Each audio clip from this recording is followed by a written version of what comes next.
21 Januari 2024 akan menjadi debat Pilpres keempat. Energi dan pangan akan jadi salah satu tema dalam debat nanti. Soal pangan era Jokowi punya program Food Estate. Program ini dilakukan beberapa wilayah, salah satunya di Kalimantan Tengah. Total wilayah hingga 2024 mencapai 85.175 hektar. Dan komoditas yang dikembangkan diantaranya adalah padi, singkong, kentang, jagung, bawang merah, dan bawang putih.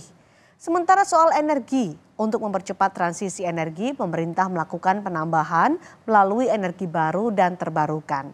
Diperkirakan mencapai 3.600 gigawatt, baik dari energi matahari, angin, dan panas bumi. Tapi tidak semua program era Jokowi disepakati Capres di Pilpres 2024. Apa yang jadi alasan mereka? Kita akan bahas selepas informasi berikut ini. Kurang dari 1 bulan masyarakat Indonesia akan segera memilih presiden dan wakil presiden baru. 3 kali debat Pilpres telah digelar. Masing-masing capres dan cawapres telah mengemukakan visi mereka untuk 5 tahun ke depan. Tanggal 21 Januari 2024 akan menjadi debat Pilpres keempat dengan tema pembangunan berkelanjutan, sumber daya alam, lingkungan hidup, energi, pangan, agraria, masyarakat adat, dan desa. Masalah pangan juga jadi sorotan dalam era Presiden Joko Widodo. Untuk mendukung ketahanan pangan, Jokowi siapkan Rp108,8 triliun dana APBN 2024. Proyek Food Estate atau lumbung pangan digencarkan di sejumlah wilayah. Antara lain Kalimantan Tengah, Kabupaten Sumba Tengah, Kabupaten Gresik, dan Kabupaten Temanggung. Total pengembangan Food Estate hingga 2024 seluas 85.175 hektar. Namun proyek ini tak serta-merta diterima oleh calon presiden dalam Pilpres 2024. Capres nomor urut 1 Anies Baswedan menilai Food Estate tidak menguntungkan para petani. Tambah lagi Food Estate singkong yang menguntungkan kroni, merusak lingkungan, dan tidak menghasilkan. Ini harus diubah. Kami akan memulai dengan kepemimpinan yang menjunjung tinggi etika, kepemimpinan yang mengandalkan data, informasi, kapasitas yang serius. Berbeda dengan Anies, calon presiden nomor urut 2 Prabowo menilai proyek Food Estate jadi strategi utama ketahanan pangan. Salah satu strategi paling utama adalah Food Estate. Lumbung padi yang sudah digagas oleh Pak Ibnu Sutowo dari tahun 1970. Jadi, sudah hampir 50 tahun lalu. Dan ini satu-satunya jalan. Sementara itu, calon presiden nomor urut 3 Ganjar Pranowo juga menilai berbeda. Ganjar menyebut tidak perlu membuat food estate yang besar. Kita tidak perlu buat food estate yang gede betul. Kalau mau food estate, kita cari tempat yang memungkinkan. Maaf saja, karena kita tidak bisa merencanakan model yang begitu.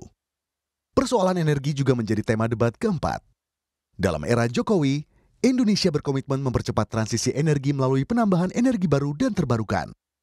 Diperkirakan potensi energi mencapai 3.600 gigawatt. Tim Liputan, Kompas TV. Pembangunan berkelanjutan, sumber daya alam, lingkungan hidup, energi, pangan, agraria, masyarakat adat dan desa akan menjadi tema pada debat Pilpres 21 Januari nanti. Apa saja yang sudah disiapkan masing-masing tim Capres-Cawapres?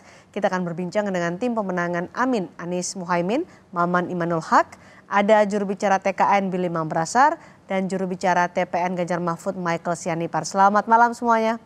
Selamat malam Mas Michael. Selamat malam Maman, Mas Billy. Terima kasih sudah bergabung di Sapa Indonesia Malam hari ini. Pak Maman, saya tanya soal ketahanan pangan ini karena Amin tidak senada dengan Food Estate yang menjadi program pemerintah saat ini. Apa alasannya? Iya, pada debat kali ini isu yang akan diusung merupakan misi dari Amin nomor 1, nomor 3, dan nomor 5. Ya. Nomor 1 misalnya kita langsung menempatkan untuk memastikan ketersediaan kebutuhan pokok dan biaya hidup murah melalui kemandirian pangan, ketahanan energi, dan kedaulatan air. Ini tentu beda dengan yang ditawarkan tentang ketahanan pangan. Bahwa ketahanan pangan bagi kami itu harus pertama betul-betul ada kepentingan nasional, lalu ada kepentingan daerah, dan ada kearifan lokal yang terjaga. sehingga tidak asal misalnya kebijakan-kebijakan nasional, misalnya zaman Soeharto dulu, ketika itu ada kebijakan menanam padi di suatu tempat yang dia tidak makan padi tapi makan sagu atau makan jagung. Begitu pula kita mengkritisi apa yang dilakukan misalnya di food estate itu, sesuatu yang seharusnya dilihat sampai sejauh mana ketahanan pangan ini dilihat dari tiga aspek itu. Jika tidak food estate, nasional, daerah. Ya, jika bukan food estate apa yang kemudian ditawarkan oleh Anies Mohaimin? Ya, kita menawarkan sebuah sistem bahwa lokalitas itu menjadi sangat penting sehingga ketahanan pangan itu akan dilihat dari kebutuhan daerah masing-masing. Lalu bagaimana kemampuan daerah-daerah itu dengan kebutuhannya masing-masing itu baru disupport secara nasional. Konkretnya apakah disediakan lahan atau disediakan fasilitas penunjang seperti misalnya pupuk atau apalagi yang jadi tawaran dari Amin? Iya, sebenarnya gini, di beberapa daerah atau kita sendiri misalnya di PTPN dan sebagainya, banyak lahan-lahan yang akan kita optimalkan. Begitu pula ketersediaan kita pun akan memfasilitasi misalnya bibit apa yang unggul, lalu pupuk yang dibutuhkan dan lain sebagainya. Sehingga betul-betul masyarakat itu akan mengelola tanah-tanah tersebut secara optimal dan juga pemerintah daerah akan mensupport dan itu menjadi kebijakan nasional. Sehingga tidak seolah-olah itu kebijakan nasional tapi tidak dipahami daerah dan sangat mengganggu kearifan lokal. Itu yang menjadi kata kunci dari pasangan Amin ini. Amin tak setuju dengan food estate, bagaimana dengan Mas Billy dari TKN Prabowo Gibran, akan dilanjutkan food estate ini atau akan ditambahkan? Tentunya akan dilanjutkan. Kenapa? Karena food estate itu adalah sebuah program nasional untuk menjaga ketahanan pangan. Jadi food estate itu bukan satu proyek single project yang menjadi supply bahan makanan Indonesia, tapi dia adalah satu usaha untuk menjaga ketahanan pangan. Artinya banyak sekali program di bawah program visi misi presiden, calon presiden Prabowo dan Gibran yang akan diteruskan. Nah, aku akan memberikan beberapa angka-angka ya. Dari luas panen 4 juta hektar itu akan menghasilkan 10 juta ton beras, dan kalau kita melakukan kalkulasi penambahan jumlah penduduk Indonesia itu kurang lebih 3 juta per tahun. Dan sampai 2045 itu kita butuh strategi untuk memastikan ketahanan pangan Indonesia. Dan yang perlu diingat bahwa Global Food Security Index Indonesia itu di angka 69 dari 113 negara. Ini yang menjadi concern Pak Prabowo agar ketahanan ketahanan pangan Indonesia yang diukur dari Global Food Security Index itu meningkat atau membaik dari adanya program ketahanan pangan ini. Nah, dari angka yang tadi saya sebutkan itu, pada tahun 2045 nanti itu kita akan butuh totalnya itu 39 juta ton beras ya untuk memberi makan seluruh masyarakat Indonesia. Dan kita lakukan kalkulasi dari luasan lahan yang saat ini ada untuk program food estate tersebut, itu sampai 2045 pun kita akan aman untuk memberi makan seluruh masyarakat Indonesia dengan strategi yang ada saat ini. Gitu. Baik, ada kritik soal food estate dari yang menjadi program dari pemerintah. Food estate itu dianggap tidak melindungi lahan pertanian produktif di Jawa dan juga family farming di Jawa seiring dengan alih fungsi menjadi food estate yang menjadi program pemerintah. Apa jawaban Anda soal itu? Jadi food estate ini tidak sama sekali membypass peruntukan hutan dan lahan untuk kelestarian lingkungan. Kawasan hutan untuk ketahanan pangan yang dipergunakan untuk penggunaan lahan food estate tersebut adalah di bawah KLHK, dan apabila izin tidak keluar maka tidak akan dilakukan proses penanaman tersebut. Jadi tidak ada proses tanam paksa dalam hal food estate. Semua prosesnya mengikuti administrasi perizinan yang ketat. Dan kalau izin tidak keluar tentunya tidak akan dibangun, dan izin itu tentunya sudah mempertimbangkan RT RW, sudah mempertimbangkan RT RW itu bukan rukun tetangga rukun warga ya, rencana tata ruang dan rencana wilayah, sudah melihat peruntukan biodiversity, dan mayoritas lahan-lahan yang dipergunakan untuk program food estate ini adalah lahan-lahan yang memang peruntukannya adalah hutan untuk ketahanan pangan dengan tingkat biodiversity yang paling minimal. Jadi tidak juga merusak kelestarian alam. Gitu. Baik, Mas Billy, sudah dapat poinnya. Soal Ganjar ini kan masih abu-abu soal food estate dan ketahanan pangan dalam program food estate. Setuju tapi tidak sepenuhnya. Apa kemudian yang menjadi program dari Ganjar Mahfud soal ketahanan pangan di debat nanti? Ya, pertama kita kalau bicara food estate itu harus berdasarkan fakta dan data. Karena pendekatan Pak Ganjar dan Prof. Mahfud selama ini adalah berdasarkan data. Jadi saya rasa untuk bisa mengevaluasi food estate itu kita harus buka dulu datanya transparan. Selama ini sudah dilakukan apa, hasilnya apa. Apa temuannya? Nah, kalau kita lihat temuan contoh tahun lalu pernah ada dari BBC News investigasi yang menyatakan bahwa 17.000 hektar di Kalimantan Tengah itu gagal panen. Dan 600 hektarnya itu mangkrak. Nah, ini kan temuan-temuan yang ada gitu ya. Dan kita berharap ada transparansi dari pihak yang menyelenggarakan food estate. Dan dalam hal ini termasuk dari Pak Menhan juga, Pak Prabowo Subianto yang mendapatkan mandat untuk melakukan itu. Agar kita tahu kondisi yang sebenarnya. Tadi kan disampaikan target-target ya. Targetnya mau segini, tapi itu target. Kalau sekarang kondisinya di mana? Jadi itu pertama saya rasa sebelum kita bicara kritis terkait dengan food estate, kita harus minta dulu ada keterbukaan data. Ada transparansi supaya kita tahu kondisinya sekarang bagaimana. Nah, bicara soal solusi. Pak Ganjar selama memimpin sebagai Gubernur Jawa Tengah 10 tahun kemarin, beliau sudah berhasil mencanangkan 282 desa tahan pangan. Desa yang punya kemandirian pangan. Artinya apa? Kita ada kesadaran untuk melibatkan masyarakat. Jangan sampai pendekatan kita adalah membuat program mercusuar dari atas, tapi tidak mengindahkan kondisi di daerah, kondisi di lapangan. Nah, ini adalah pendekatan yang kita lakukan. Nah, misalkan kita bicara persiapan debat menuju ke debat keempat, apa sih yang Pak Ganjar dan Prof. Mahfud lakukan sekarang? Keliling Indonesia. Nah, tapi konkretnya untuk apa? Karena kan tadi dari masing-masing tim sukses sudah punya konkretnya untuk ketahanan pangan dan yang meneruskan food estate, yang mengganti food estate dengan sistem yang lebih lokal untuk Timnas Amin. Kalau TPN Ganjar Mahfud? Ya, nah itu dia. Jadi Pak Ganjar dan Prof. Mahfud ini keliling Indonesia apa? Untuk mendengarkan langsung keluh kesah petani apa, keluh kesah nelayan apa. Pendekatan yang kita akan lakukan adalah regulasi. Bahwa selama ini praktek-praktek di industri pertanian mungkin ada banyak tengkulak. Yang kemudian banyak sekali kehilangan pangan kita itu bukan karena mungkin permainan, tapi ada inefisiensi juga di sana gitu. Atau mungkin ada pihak-pihak juga, ada oknum-oknum juga. Nah, itu yang kita harus dengar langsung dari bawah supaya kita bisa selesaikan secara sistemik. Nah, dan itu kenapa Pak Ganjar tadi saya kasih contoh terkait dengan desa yang mandiri pangan, itu juga bukti bahwa kita perlu melibatkan, jangan hanya membebankan 1-2 daerah saja, tapi seluruh Indonesia perlu bisa memahami peran mereka di dalam membangun ketahanan pangan nasional seperti apa. Kalau di pedesaan pasti ada kemampuan. Kalau di perkotaan juga pasti ada urban farming. Jadi program yang kita akan tekankan adalah kita tentu harus bisa diversifikasi pangan, itu pasti. Saya rasa semua calon juga akan setuju. Tapi yang kedua kita harus tahu kemampuan dari masing-masing wilayah. Seperti apa, kita harus tingkatkan kesadaran untuk membangun ketahanan pangan. Bahwa ketahanan pangan di Indonesia itu bergantung dari semua daerah. Bukan cuma 1-2 sentra saja. Kalaupun kita akan lanjutkan, setelah kita evaluasi nanti ya, hasil dari data yang dibuka transparan yang kita masih tunggu. Semoga besok bisa ada pihak yang menjelaskan data tersebut. Food estate nanti akan diteruskan atau dihentikan kalau dari Ganjar Mahfud? Kalau food estate kita akan tunggu. Kita akan lihat dulu kondisinya, sekarang ini bagaimana. Karena kalau kita mau melanjutkan sekarang, ya yang kita tahu sekarang kan Menteri Pertanian yang baru dilantik ini juga buru-buru mengubah supaya food estate ini ada hasil. Nah, jadi kita harus lihat dulu kondisinya. Jadi kita tidak bisa memutuskan langsung melanjutkan atau enggak sebelum kita mengetahui realita yang ada sekarang bagaimana. Boleh saya menyampaikan data menarik nih buat Bro Michael ya. Singkat saja ya Mas Billy. Beliau menyampaikan bahwa Pak Ganjar akan kemudian menyelesaikan permasalahan ketahanan pangan nasional. Padahal nih ya, di sebuah acara yang dilakukan oleh Indef di tahun 2023 kemarin, Jawa Tengah yang adalah lumbung, yang katanya adalah lumbung ketahanan pangan Indonesia aja, itu mengalami defisit beras sepanjang 6 bulan di tahun 2022. Ini data. Kalau kita bicara data, contoh dari data ya. Tetapi pun kita nggak bisa bilang bahwa kemudian Pak Ganjar gagal sebagai pemimpin hanya karena melihat periode 6 bulan tersebut saja.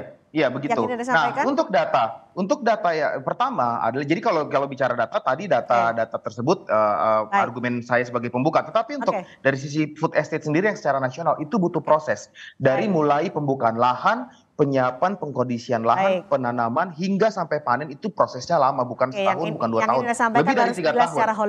Betul. Dan ada data terakhir di salah satu kabupaten di Kalimantan Tengah, di 11.000 hektar lahan yang ditanamin oleh beberapa tanaman pangan itu mengalami keberhasilan, bisa langsung dicek datanya. Jadi ada juga daerah-daerah yang berhasil yang datanya bisa kami buka secara detail. Tentunya. Mas Billy, silakan dijawab, Mas Michael. Ya, saya rasa sekarang banyak hal-hal yang belum diketahui oleh publik terkait dengan data-data tersebut. Makanya kita minta dibuka aja semuanya gitu, supaya fair, supaya clear kondisi sebenarnya food estate bagaimana, supaya tidak menjadi polemik.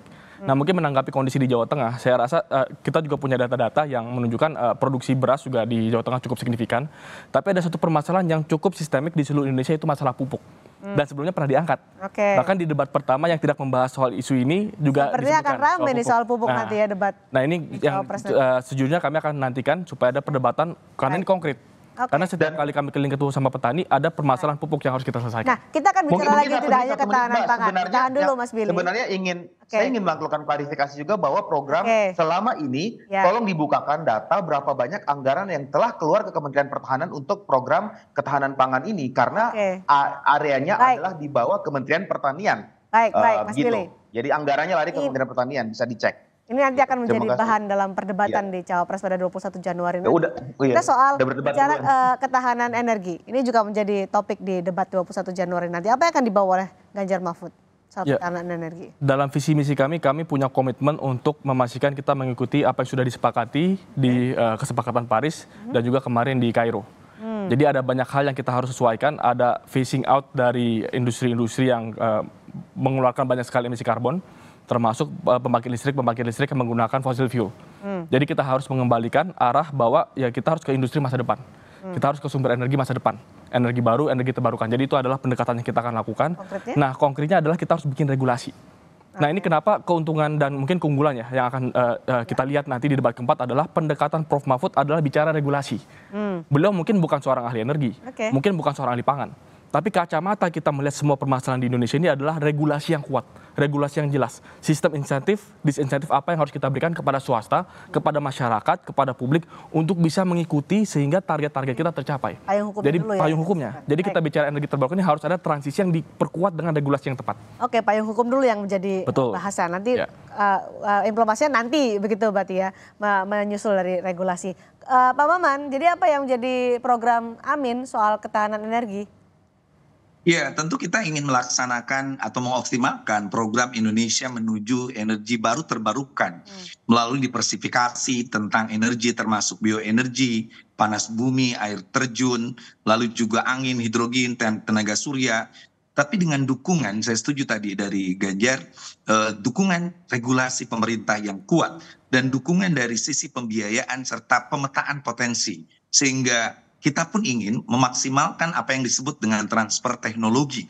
Ini penting bagi kita karena kita perlu melihat bahwa potensi energi di Indonesia itu melimpah, tetapi karena regulasi, pembiayaan yang kadang-kadang banyak dikorupsi, termasuk juga banyak sekali celah di mana mafia lebih banyak bergerak sehingga ketika sampai ke masyarakat sangat mahal, itu pun menjadi problem. Sehingga Amin punya kebijakan bagaimana energi ini menjadi poin kita dimulai dari regulasi, lalu juga menutup celah seketat-ketatnya sehingga kita bisa menemukan energi yang melimpah bahkan bisa diekspor, tetapi kebutuhan dalam negeri menjadi prioritas bagi kita terutama untuk energi baru terbarukan.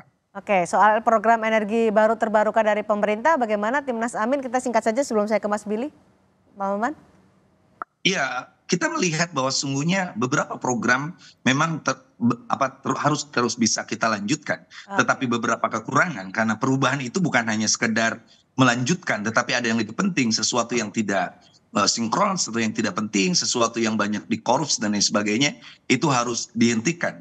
Sehingga tata kelola importasi energi terutama migas untuk menekan ruang gerak para spekulan sehingga memberikan harga terbaik bagi rakyat, itu yang akan kami susun sehingga tidak boleh lagi ada harga yang mahal yang diterima oleh masyarakat. Mas Billy, program energi baru terbarukan akan diteruskan jika Prabowo terpilih nanti menjadi bahan di debat Cawapres 21 Januari? Pertama adalah bahwa ketahanan energi nasional akan menjadi tujuan daripada pemerintahan Prabowo Gibran. Ketahanan itu adalah memastikan agar tidak ada satupun masyarakat Indonesia yang akan kekurangan sumber energi, bukan hanya untuk konsumsi rumah tangga tetapi juga untuk konsumsi besar seperti industri. Nah, ada irisan antara energi dan lingkungan di sini, di mana penyediaan dan penggunaan energi itu tidak boleh merusak lingkungan sama sekali. Oleh sebab itu yang perlu kita ingat, Indonesia telah melakukan ratifikasi Paris Agreement dengan target ingin mengurangi 32% emisi karbon. Dan kita tahu bahwa sebenarnya emisi karbon itu yang dikontribusikan oleh energi itu hanya 3%. Limbah sekitar 5%, paling banyak itu adalah di sektor alih fungsi hutan dan kegiatan-kegiatan pertanian. Nah, ini yang ingin dijaga oleh pemerintahan Prabowo dan Gibran adalah bagaimana masyarakat Indonesia tidak kekurangan energi, tetapi juga penyediaan energi itu tidak merusak lingkungan. Dan energi mix yang saat ini sudah kita susun, apa itu energi mix? Energi mix adalah komposisi perpaduan suplai energi yang akan mencukupi kebutuhan Indonesia. Baik. Itu telah disusun sedemikian rupa menuju 2045 dengan komposisi sumber-sumber energi baru dan terbarukan. Dengan sumber energi fosil itu, sumber energi fosil menurun secara bertahap dan sumber energi baru dan terbarukan itu naik. Dan kita juga sejalan dengan apa yang disampaikan oleh kedua jubir dari tim Pak Ganjar maupun tim Pak Anies malam ini, bahwa kemudian penguatan regulasi dan implementasinya itu akan menjadi tolak ukur dari pelaksanaan hal tersebut. Dari perbincangan ini sebenarnya kita bisa mendapatkan kisi-kisi apa nanti akan disampaikan oleh masing-masing cawapres dalam debat keempat Pilpres 2024 soal pembangunan berkelanjutan, sumber daya alam, lingkungan hidup, energi, pangan, agraria, masyarakat adat dan desa. Kita akan melihat bagaimana program-program yang akan dipaparkan oleh masing-masing cawapres yang akan dinilai publik dan mana yang paling realistis. Terima kasih kepada Pak Maman Imanul Haq, tim pemenangan Anies Muhaimin, Mas Billy Mambrasar, jubir TKN Prabowo Gibran, dan Mas Michael Sianipar, jubir TPN Ganjar Mahfud sudah bergabung di Sapa Indonesia malam hari ini. Tetaplah bersama kami, saudara.